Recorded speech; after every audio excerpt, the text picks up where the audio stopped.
છેલ્લે જેનું દેવાયતનું મોઢું ખુલી ગયું એટલે મને ખબર પડી કે દેવાયત છે. તો મેં એને 5 વાર કીધું દેવાયતભાઈ રહેવા દે પણ એ કોઈ માન્યો નહીં. એટલે પગમાં રીતના માર્યું અને કે આ રિવોલ્વર તારા હાટું જ લાવ્યો છું 2 નંબરની વડાકો કરીને તને માન નાખવાનું થાય છે. તું કહો જો કેસ બેસ કરતો મારી એરિયામાં.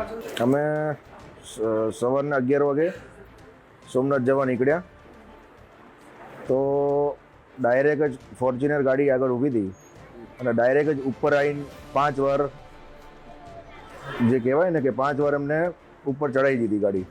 પછી એમાંથી 15 પાછળ ગાડી હતી ક્રેટા, બંને ગાડી બ્લેક ફિલ્મ હતી, નંબર પ્લેટ હતી નહીં. અને 2 ગાડીમાંથી લગભગ 15થી ઓછા મતલબ 12 થી 13 જણા ગાડીમાંથી ધોકા લઈને બધા નીકળ્યા. અને જે ધોકા હતા એ લોખંડના હતા અને જે કાચ આખી ગાડીના કાચ બાજ મારા બધા ફોડી નાખ્યા. પછી મને બહાર કાઢ્યો, મને કે તું બહાર નીકળ અશબ્દ બધા બોલીને.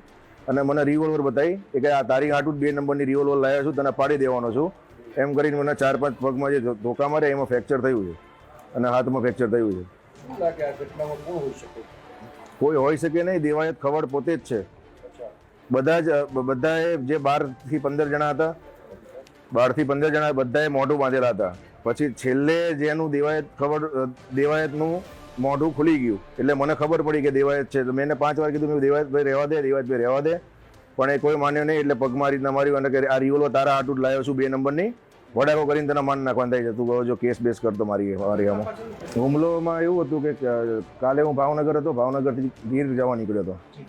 તો મને ઇન્સ્ટાગ્રામમાં મેસેજ આવ્યો હતો કોઈનો કે તું અમારા આ એરિયામાં ના આવી. સોરી, એવો મેસેજ હતો, મેં સ્ક્રીનશોટ પાડેલો છે કે શું હતું હું તમને જોઈને કહું. હવે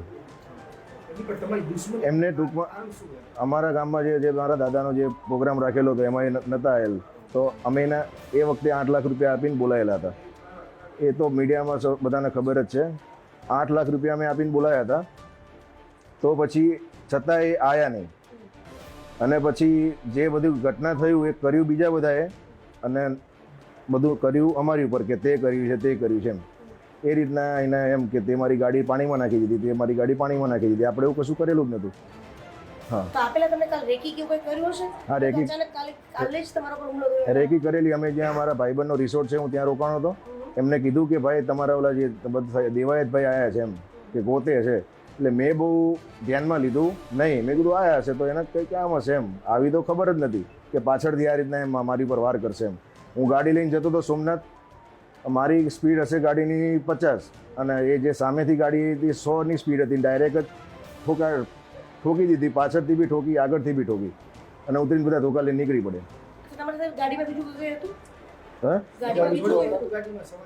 ગાડીમાં અમે 3 જણા હતા. મારો ચેન લઈ ગયા અને 42 કે 45,000 રૂપિયા સમથિંગ પડ્યા હતા એ લઈ ગયા, એ લૂંટ કરી. હા, ચેન મારો 15 થી 17 તોલાનો હતો. બિલ બી છે મારી જોડે.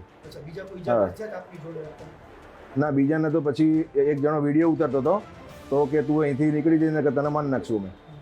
હા, પછી તમને હોસ્પિટલ કેવી રીતે આજે લઈ આવ્યા કે કાલે તમે કે એડમિટ થયા? કાલ રાત્રે નહીં, આ બધો બનાવ આજે 11 વાગે થયો.